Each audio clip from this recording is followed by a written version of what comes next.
নমস্কার বন্ধুরা, অন্বেষা ঘোড়ায় কুকিংয়ে সবাইকে স্বাগত জানাই। আজ পৌষ পার্বণ বা মকর সংক্রান্তি, যেটাই বলুন না কেন, পৌষ পার্বণের রীতি আছে আমাদের বাড়িতে। ওই পৌষ পার্বণের পিঠে হয়। তো আমিও চলে এসেছি তিন ধরনের পিঠে রেসিপি নিয়ে। তো দেখুন, আমি নারকেল ফাটিয়ে নিয়েছি, ছোলার ডাল নিয়েছি, বাঁধাকপি নিয়েছি। এইগুলো আমি 3টে পুর বানাবো। আপনাদেরকে অনুরোধ করব পুরো ভিডিওটি দেখার জন্য। আশা করছি আপনাদের ভালো লাগবে। তো আমি প্রথমে বাঁধাকপিটা কেটে নিচ্ছি। দেখুন, আমি সরু সরু করে বাঁধাকপিগুলো কেটে নেবো। এইভাবে সরু সরু করে বাঁধাকপিগুলো সব কেটে নেবো। আর ঝাল ঝাল বাঁধাকপির পুরের পিঠে খেতে খুবই ভালো লাগে। আমাদের বাড়িতে সবাই তো খুবই ভালোবাসে। আর আমাদের বাচ্চাগুলো আলপনা দিয়েছে, আপনাদেরকে জানাচ্ছে যে কেমন হয়েছে, বলবেন কমেন্ট করে।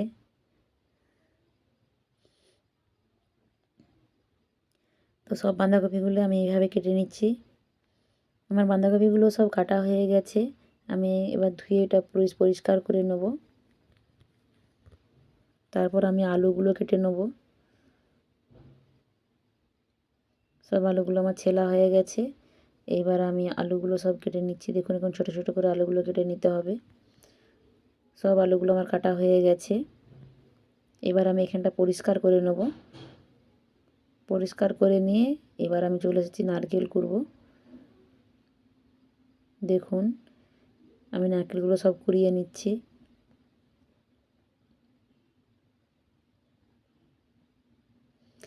আমাদের বাড়িতে তো 3 ধরনের পিঠে হচ্ছে, নারকেলের, ছোলার ডালের আর বাঁধাকপির। আপনাদের বাড়িতে কার কার কী ধরনের পিঠে হচ্ছে অবশ্যই কমেন্ট করে জানাবেন। আর কে কোন ধরনের পুর খেতে পছন্দ করেন তাও কমেন্ট করে জানাবেন। আমার তো বাঁধাকপির পুরটা খুবই পছন্দের, কারণ ওটা ঝাল ঝাল লাগে, বেশ খেতে খুবই ভালো লাগে। তো ফাইনালি আমি রান্নাঘরে চলে এসেছি, নারকেল কোড়া হয়ে গেছে। আমি এবার পুর বানাবো। তো আমি প্রথমে ছোলার ডালটা প্রেসার কুকারে সেদ্ধ করতে দিয়ে দেবো লবণ হলুদ দিয়ে। আমি 2টো সিটি দেবো যাতে ছোলা ডালটা একটু গোটা গোটা থাকে। লবণ হলুদ দিয়ে পরিমাণ মতো জল দিয়ে আমি প্রেসার কুকারটা লাগিয়ে দিয়ে উনুনে বসিয়ে দিলাম। এটা আমার দুদিকে রান্না করা যাবে সেই রকম উনান। তো আমি একদিকে কড়া বসিয়েছি আর একদিকে প্রেসার কুকারটা বসিয়েছি। কড়াইতে 5 ফোড়ন শুকনো লঙ্কা দিয়ে দিচ্ছি তেল দেওয়ার পর। তারপর সামান্য হলদি দিলাম যাতে আদা দিলে না ছিটকোয়। আদা আর লঙ্কা একসাথে বেটে রেখেছিলাম, সেই বাটাটা এর মধ্যে দিয়ে দিলাম। তারপর একটু সামান্য জল দিলাম, আবারও একটু হলদির গুঁড়ো দিলাম, দিয়ে ভালো করে মশলাটা কষিয়ে নিয়ে কেটে রাখা আলুগুলো সব দিয়ে ভালো করে কষিয়ে নেব। আলুগুলো বেশ কিছুক্ষণ কষানোর পর এবার আমি বাঁধাকপিটা দিয়ে দিলাম।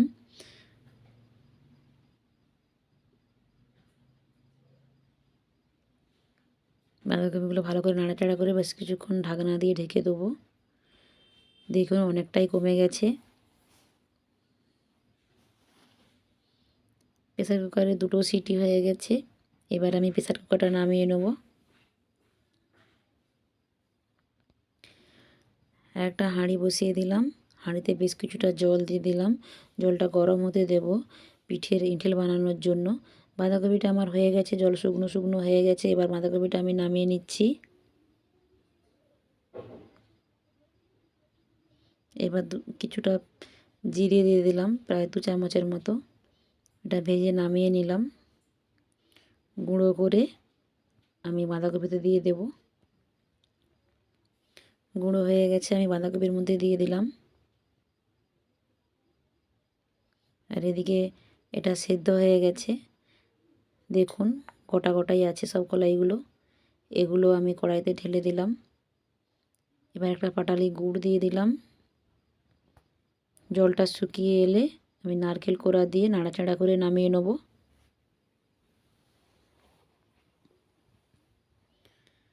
হয়ে গেছে, এটা আমি নামিয়ে নিচ্ছি। এবার নারকেল কোড়াটা দিয়ে দিলাম, পাটালি গুড় দিয়ে দিলাম। এবার বেশ কিছুটা আমি দুধ দিয়ে দেব যাতে গুড়টা গলে যায় এবং পুরটার স্বাদও সুন্দর হয়। অনেকক্ষণ নাড়াচাড়া করার পর গুড়টা গলে যাওয়ার পর কিছুটা আদার পেস্ট দিয়ে দিলাম, প্রায় 1 চামচের মতো। আদার পেস্ট দিয়ে এই নারকেলের পুরটা বানালে খেতে খুবই টেস্ট লাগে। আপনারাও ট্রাই করে দেখবেন, খুবই ভালো লাগবে। তো পুরটা নামিয়ে নিয়েছি। এদিকে বেশ কিছুটা শুকনো গুঁড়ি নিয়েছি, তাতে পরিমাণ মতো লবণ দিয়ে দিয়েছি। দিয়ে সেই টকবগে গরম করে রাখা জলটা দিচ্ছি আর হাতায় করে নাড়ছি। তো দেখুন এভাবে আমি বেশ কিছুটা জল দেওয়ার পর একটা থালায় দিয়ে দিলাম। এটা আমার শাশুড়ি মাকে দিচ্ছি, ওটা উনি দলে দেবেন। আর এদিকে আমি গামলির মধ্যেই দলে নিচ্ছি এঁটেল বানানোর জন্য। দেখুন এঁটেলটা বানিয়ে নিয়েছি। এবার একটা পাত্রে রেখে ঢাকনা দিয়ে ঢেকে দেবো কিছুক্ষণের জন্য। হয়ে গেছে। আর অন্যদিকে দুদিকে দুটো হাঁড়ি বসিয়েছি, যেহেতু দুটো উনুন তাড়াতাড়ি হয়ে যাবে তার জন্য। আর দুটো ফুটো জামবাটি দিয়ে দিয়েছি আর 3 ধরনের পুর। দেখুন পরপর তো আপনাদেরকে রেসিপিগুলো দেখালাম। এবার পিঠে করতে বসে গেছি আমি আমার শাশুড়ি মা মিলে। তো পরে আমাদের দুজন তো আছেন, আপনারা জানেন, ওনারা হাজির হবেন। ওনারা এখন ঘুমিয়ে আছেন। তো দেখুন এইভাবে পিঠেগুলো সব বানিয়ে নেব। প্রথমে আমরা নারকেলের বানাচ্ছি।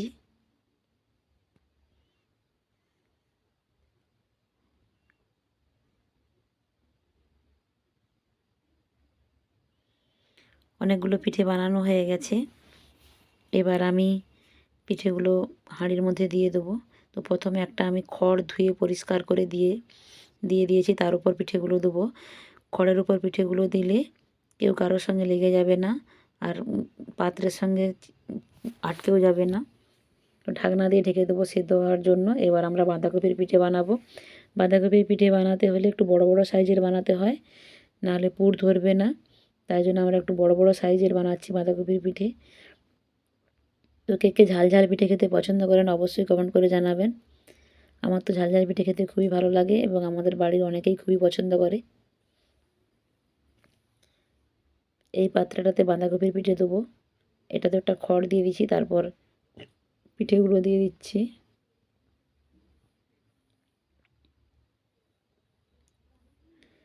ঢাকনা দিয়ে ঢেকে দিলাম।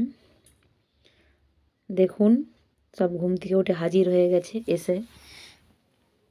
তো আমরা সবাই মিলে পিঠে বানাচ্ছি। খুব মজা হচ্ছে, খুব আনন্দ হচ্ছে, ভালোও লাগছে। সবাই অনেক ধরনের গল্প, হাসি, আনন্দ।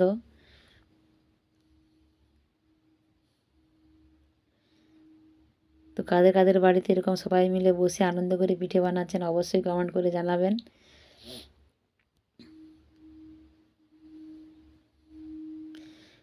পরিবারের সবাই মিলে পিঠে বানানোর মজাই আলাদা। সবাই একসঙ্গে বসে অনেক গল্প, অনেক আনন্দ করতে করতে সহজেই তাড়াতাড়ি পিঠে বানানো হয়ে যায়। আর বানাতেও খুবই ভালো লাগে আর খুবই আনন্দ লাগে। ছোটোবেলায় আমরাও সবাই একসাথে বানাতাম বাপের বাড়িতে।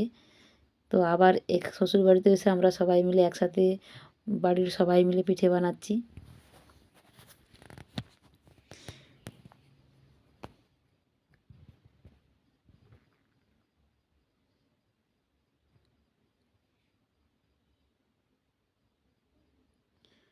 সবাই তো বিভিন্ন ধরনের বিভিন্ন রকমের পিঠে বানাচ্ছে। তো পিঠেগুলো ফাইনালি হয়ে গেছে, এবার নামিয়ে নেব। প্রথমে উপর দিয়ে একটু ঠান্ডা জল দিয়ে দেবো। জল দিয়ে জ্বালানিটা একটু বেশি করে দিয়ে দেবো। ভাপটা উঠে গেলে নামিয়ে নেব। জলটা দেওয়ার কারণ কেউ কারো গায়ের সঙ্গে আটকে যাবে না, এই কারণে জলটা দিতে হয়। জলটা দিলে কেউ কারোর সঙ্গে পিঠেগুলো আটকাবে না। দেখুন কত সহজেই পাত্র থেকে পিঠেগুলো ছেড়ে গেল। খড়টা নিয়ে নেব, নিয়ে আবারও ওর মধ্যে দিয়ে দেবো। আর পিঠেগুলো দেখুন কেউ কারোর সঙ্গে আটকায়ও না, ভেঙেও যায় না, সব গোটা গোটাই আছে। আবারও কিছু পিঠে এর মধ্যে দিয়ে দিচ্ছি। এইভাবেই একের পর এক সব পিঠেগুলো বানিয়ে নেব। যেহেতু আমাদের জয়েন্ট ফ্যামিলি, অনেক লোক, ওই জন্য আমাদেরকে অনেক পিঠেই বানাতে হয়। তো তাই সবাই মিলে একসঙ্গে অনেক পিঠে বানাচ্ছি আমরা।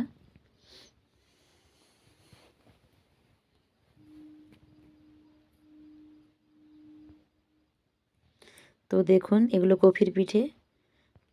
আমাদের সব পিঠে তৈরি হয়ে গেছে। তো সবাই মিলে এবার খাওয়ার অপেক্ষায়। তো বাচ্চাগুলো তো পিঠে খাওয়ার জন্য খুবই ব্যস্ত হয়ে পড়েছে। আমি খেজুর গুড় আর পিঠে এই শীতের অনুষ্ঠানে বসে খাবার মজাই আলাদা। তো দেখুন বাচ্চাগুলো আগে শুরু করে দিয়েছে। ওরাই কমেন্ট করে বলবেন যে কেমন হয়েছে পিঠেটা। ওনাদের ভালো লাগলে জানবেন যে খাবারটা সত্যিই ভালো হয়েছে। ওনারাও খুব সুন্দর স্বাদ বোঝে। তো আপনাদেরকে অবশ্যই বলবো যে আমার ভিডিওটি ভালো লেগে থাকলে লাইক, কমেন্ট, শেয়ার করবেন। আর নতুন বন্ধুদের বলবো আমার চ্যানেলটিকে সাবস্ক্রাইব করে পাশে থাকার জন্য, আগামী দিনে যাতে এগিয়ে যেতে পারি। আর পুরানো বন্ধুদের বলবো যারা চ্যানেলটিকে সাবস্ক্রাইব করে আমার পাশে আছেন তাদেরকে অনেক অনেক ধন্যবাদ। আজ এই পর্যন্তই, বিদায় নিচ্ছি। আবারও দেখা হবে পরবর্তী ভিডিওতে। সবাই ভালো থাকুন, সুস্থ থাকুন, সাবধানে থাকুন। সবার সুস্থতা কামনা করে ভিডিওটা শেষ করছি। টাটা।